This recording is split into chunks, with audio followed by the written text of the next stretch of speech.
Hey, this is John Schaefer. This is Hansi Kirsch. You're watching Heavy New York. Heavy New York! What's up, everybody? It's Alex from Heavy New York. We are finally back from NAMM 2020, and we return with Demons and Wizards. Thank you guys so much for coming back. Yeah. Thanks for having us here. Yeah, it's so awesome to have you here. Your newest album is 3. When we spoke back at the PlayStation Theater show, I don't think you even announced the album title yet. So you have these 2 singles out, Midas Disease and Diabolic. Could this maybe serve as like a clear representation of what the entirety of 3 is going to sound like, or do you think that this is just the tip of the iceberg? It's the tip of the iceberg, because out of the, what do we have, 11 songs? We got, out of all 11 songs are a different journey. So it really is the tip of the iceberg. I mean, we just have, it's hard to put into words until you hear it, until you get some time to absorb it. There's every kind of element and journey with hard and heavy music that you can really think of is there, and it's done in a very honest and authentic way, which makes it, I feel in my cells of my existence that this will be a classic record. Obviously the fans decide that, but I really feel it. Headed that way. There's more than just a little potential in the album, that's for sure. That's one of the albums you feel confident about from the very first moment you start working on it. Be it the 15-year span in between the 2 albums, making that the excitement of working together with John, I have no idea, but the things turned out exactly as you would wish for, and we do not really have any plan, any patterns how that album should come along, but at the very end you have to live with what the output is, the very first output, and you build up on that, and it felt more than just natural. It was always an enjoyable trip to work on this stuff, and I still believe, if talking about the first 2 songs, especially with Diabolic, that was intended to be the statement, and it had that impact. When the video came out, you really could feel how amazed people were, and that even increases my expectations for this album. While Midas Disease is so unusual that people might be a little confused about it, but if you hear the whole album, then you will see, wow, that's one more journey into a completely different direction, and for us that is the most enjoyable trip of all of them, because it's so rock and rollish and let your hair down. It's more or less, like just letting go, and I really love that about that song, and I feel it matches our personality so well, even though it's a completely different genre. Yeah, it's something we never did together or independently with our main bands, that whole vibe. And the thing is that we had talked about releasing the Invincible as a second single, and we had such a strong reaction from Midas Disease from people at our label and on the press tour we did before Christmas in Europe. Like, every journalist was talking about that song, so we had we had a discussion with the label and decided, I mean, all of these songs are going to be out before too long anyway, but that maybe this was the way to go, and so it is what it is, and we got another one dropping before too long that's going to take you into another direction, so it's pretty cool, man. The whole thing's epic. So, it's the first Demons and Wizards record in 15 years since Touched by the Crimson King. Was there a preconceived idea kind of going into making this record, or did things kind of fall into place? Did things happen organically? Yeah, I mean, the music always happens organically, but the one thing that we had talked about was to embrace the classic rock side of the things that Hansi and I love, and some of our influences, and some of my favorite parts of things that we scratched on in the first 2 Demons records. There is some of those elements of the classic rock vibe in there, so we had that discussion beforehand to embrace that a little more, and we certainly did in Timeless Spirit and Children of Cain, and I think even in a few other pieces of songs. I mean, you could even somehow lump Midas Disease into that, though I feel like Children of Cain and Timeless Spirit get more into the Zeppelin, Floyd, Eagles, whatever, that 70s classic rock trip. Those songs are in that realm somehow. And Midas Disease is definitely more of the AC/DC, fists in the air rock anthem stuff. So it's but those were really things that we discussed, but everything just flowed, and I sent Hansi the ideas and he liked them, and I'm like, are you, even with Midas disease, which is actually probably the first half of that song, was stuff from the Incorruptible Iced Earth writing sessions, and I was like, I don't, once that developed, I just put it off, and I sent it to him at some point and said, what do you think of this? I mean, it's different, and he liked it, so I said, okay, then let's go a little further, and added a couple more sections, and then we did it, and we came up with it, and it just happened, but it's all organic, but it's all about, like, if I send Hansi an idea and if he's not vibing on it, which I don't know that that's actually ever happened, but if it did, and he said no, I'll be like, I'm not going to get my feelings hurt. I'm going to say, okay, well, I got this idea. I got ideas all the time, so that's not a problem. And so does he. He reacts to those, and we make this cool thing happen. Yeah. Yeah. Well, like, was it like maybe even kind of going back to even the beginning of Demons and Wizards? Because I've always thought, especially after seeing you at the PlayStation Theater show with Lizzie Borden and Tyr, like, I thought there was many different sounds. I saw classic rock, I saw power metal, I saw some thrash, so it's fair to say that Demons and Wizards has never been afraid to try new things and bring in elements from many different directions, right? Yeah, I mean, that is part of the whole attraction of Demons and Wizards, that there is so many different stuff. Even on the first album, we coincidentally found out that we are able to write songs back in 97, 98, when we had a hangover day at my place, and he played guitar, and I was humming to it, and we both felt attracted by it, and we said, well, let's go straight to the Blind Guardian studio and record that song. And even back then we just really didn't think about founding a band together. That happened a little later, but ever since, it was like, he throws whatever, and I pick it up, and I can relate to it, and I can bring myself into it, and that's a blend which is quite unusual already. I remember back in the days when people expected what Ice Guardian would sound like. They were still sometimes surprised that it, even in the very early beginnings, was something different than expected. Fiddler on the Green as a perfect example. That, for sure, no one has had on their minds when they were thinking about Demons and Wizards musically, and we progressed with regard to that. I don't think you can really pre-design the sound of the band, and you for sure cannot plan a whole album according to plan. You really have to live with the moment you are in, and you have to live with your expression and what your inner source of art is willing to give free for you, not to work with. And with regard to Demons and Wizards, and I'm now getting to the point, it is a very wide universe. So we are not afraid of touching different regions, neither lyrically nor musically. Whatever we feel most suitable with, we do. And sometimes you match the interests of fans 100%, and in a worst case, it's like, with regard to our art, 80%, 85%. I mean, we have never gone wrong completely, I would say. But with this album, and I closed the circle here, this is 100%. Yeah, I feel like Demons and Wizards can't be like pigeonholed on the periodic table of heavy metal subgenres or something like that. I agree completely, and I appreciate it. Yeah, we hate that. I don't like it.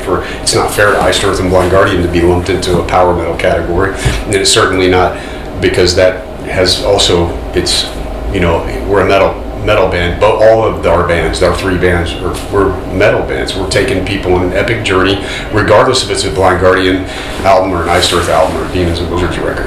And there's a lot of things in the power metal genre that I feel are so cheesy that it's become a term that I'm immediately repulsed by. Yeah. Honestly, and because I can't imagine calling Iron Maiden or Judas Priest power metal. I agree 100%. They weren't calling it that when they first started. No way. Yeah, always like it's so funny on how there's like a new genre like every day, and if you like look it up, there's like a Wikipedia article with like maybe 2 bands in that whole subcategory. Yes, so right about that. I mentioned the category for Blind Guardian fantasy metal. Yeah, and we're pretty much alone in there. Yeah. So. Yeah, but I think you can make a band that there's bands that, you could sound like Usher and sing about fantasies at the same time. Exactly. So Earth, Wind and Fire, you know what I mean? Yeah. Now, as when I saw you guys live at the PlayStation Theater, that was my first time seeing Demons and Wizards, despite listening to the first two albums for years, and I thought it was a completely different experience simply watching you perform live than just listening to the album. I think I was just as fulfilled by it, but different. For you guys, is there maybe a similar energy that you channel into songwriting as you are when you're playing live, or is it two separate arts altogether? I mean, for me, it's 1,000% different. You can't get to an opposite part of the spectrum. I can't speak for Hansi, but for me, writing songs, it's a completely different part of me than a guy playing guitar on stage. There is no relation to the two. As weird as that might sound, but it doesn't matter whether it's for writing stuff for Demons or Iced Earth or whatever I would be doing creatively. When it comes to work in the studio, that's a very solitary situation where I'm really getting into my head, and going out live there's it's different energy completely. Yeah. It's a different mindset. So that's me. Yeah, but I agree 100% here. When I do my vocal stuff, I also like to be on my own then, completely, and it's like two different sources which are scratched in you, and in a perfect case it's like being in Nirvana. You lose everything because you're really into the thing you're doing, but when being in the studio and reaching that point, you just lose time completely, for example. And still my goal is to perfectionize whatever I'm working on. I go as long as I feel satisfied with it, and I do not really care if it's doable on stage or not. I know that some of the stuff I can do in the studio, because I'm in the mood of doing it and I'm in the condition, will be tough to be accomplished on stage every night. But I don't care. This is not what I consider art or music. The music is the expression of the moment. And of course, once I compose it like this, I want to have it exactly, or almost exactly, or better in the perfect world, in a recording. What happens live is live. It's it's the momentum which matters then completely. And I have these moments on stage where I'm also in a different world, in a different universe. No matter who's there, I'm in the song. But it's still entertainment what you're doing on stage. So when you're writing and recording, you're writing. It's your testament, your legacy. That recording will by far outlive us. And so as he's saying, you come up, you have these ideas. I mean, I can lay down 20 different weaving guitar parts and have it going on, and knowing I'm never going to be able to do that live. It's impossible. So when you go, and we have that issue on doing this tour, like which parts are the important parts to play live? There's obviously the rhythm guitar parts, that's got to be there to keep the heaviness going, and then it's a choice of which lead guitar melodies does Jake focus on that I played originally on the records. Those are choices that you have to make. Same thing comes to lead vocal. When you're creating all of these parts to create the whole imagery, you have to come up, you have to scale it down and come up with a way to be able to deliver things live with the energy and the focus of a live show. But the thing that we do when we write and record is it's the complete vision. Let's put it like that. You're trying to make the vision complete. That's the songwriting and the ability to be able nowadays. I mean, back when we were started off, you had track limitations, in the beginning, and then the technology changed, and all of a sudden you've got more and more tracks and more tracks. So then your imagination can go, and you can really fulfill all the ideas without the struggles of the technology. But then you still have to come back to yourself, like, how do you do this live? And you have to pick and choose, and then the live performance becomes the live performance, and you're going to have to take some of that stuff away. But still, if the root of the song is strong, it's going to work live. Of course. But it's a different goal. The moment jamming live and having that thing, and then having that testament to your, whatever the vision is, whatever you're crafting, whatever your art is, that recording is going to be there. Well, as a concert goer who goes to a show pretty much every day, I would say that one major difference is, you're listening to an album. Okay, you're listening to it good, you can zone out a little bit, but at a concert, all five senses are like instantly when you kick in. You know, you see things, you smell things, especially on that hot day when you played a place at the theater. Yeah, I'm sure there was some ripe audience members. Yeah, but you kind of bring up a good point to like with the songwriting and the legacy, because you know I've interviewed a lot of artists. They say when they're recording and they're songwriting, they want to capture a moment. But is there really a single moment that you capture when you're recording? Because you know you come up with a riff and then you have to piece together a full song, then you have to record it and then mix it. Well, the moment isn't. The moment is a. That depends on how you define a moment. It's not this. Yeah. It may be this. Like I define almost everything in my life by what album cycle. Oh, okay. So like it's like when was my daughter born? Oh, that's when was she conceived? That's Gloria's birth. You know what I mean? I think of like all, it's weird, but I go everything that is relative. That's where how important to me the music is, and those records are like my children. So each one of those things is a defining. I can go back to any horrible event that happened or amazing event that happened, such as a death in the family or the birth of my daughter, and it's my immediate time is that's this album. Wow. So the moment is, how do you measure the moment? You know, is it at the measurement of, okay, I came up with this riff and these particular melodies in this 24-hour period, that's a moment? Or is it the moment of the 6 months that it took to write and record the record and get it finished? Or is it from the moment that you started writing until you completed the album cycle? You know, it's all about how do you measure it. But for me, the defining factor of my life, I can go through all of my, I've written and recorded 18 studio albums now. So if I can go through my 30 years of doing this professionally, and many of very important things in my life have happened with this guy. Not most of them, but many of them. And that's the way I remember stuff. Oh yeah, that happened during Storm Rider, that happened during Burn Offerings, and it's crazy, but that's how much it means to me. So how do you define a moment? I don't know. That's actually a very good moment, because a moment could be an hour, it could be a year, it could be like, you know, I think some people could argue if it's more than a year, it's an era rather than a moment. But could be. Yeah, I mean, I don't know. It's just when you were talking about it, I was pretty much in the moment. You know, I was thinking about a very brief glimpse of, you know, aspect in the songwriting or in the production, and I know these moments, and we both know these moments. What he considers to be the demoitis, for example, that would be what I consider a magic moment in the songwriting, either or in the pre-production. You lay down something which is so strong in the term of expression.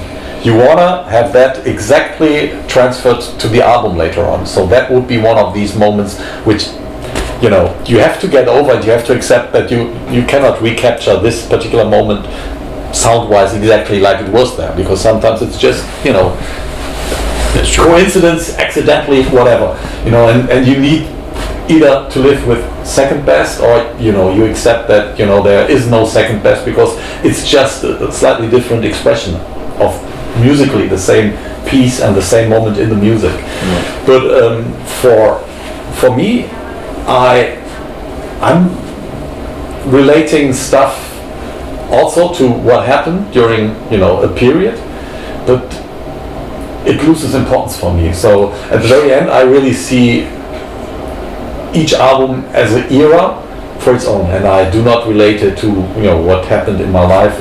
It's the piece of art which I keep separately. Wow, that was a very interesting way of putting it. It almost seems like it's part of you, but it's also a separate entity. Yeah, I don't have that kind of separation with it. Yeah, it's different. Yeah, two opposites right here. Yeah, it's different.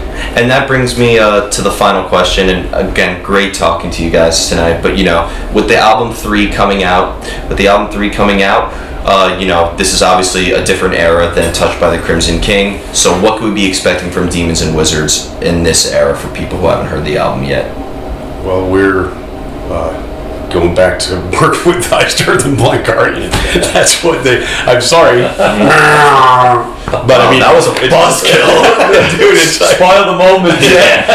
I'm just being honest. I mean, I'm not going to sit here and say, yeah, we got a big world tour plan and never do it. I mean, wait, not never, but I mean, we did things backwards. And because of the offer to do Wacken and all that, once we said, you know, word got out that we're doing this again, we ended up focusing on writing and doing live shows before the new album was done, which was opposite to what we had planned on. Let's just write a record and we'll do some shows.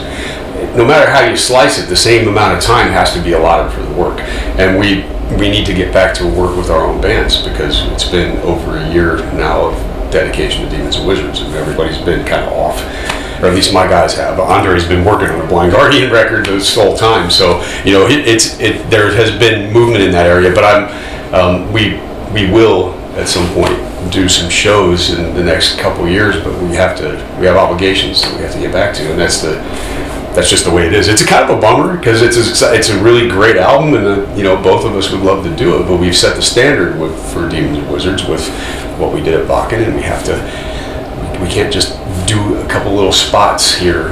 We have to do it and do it right.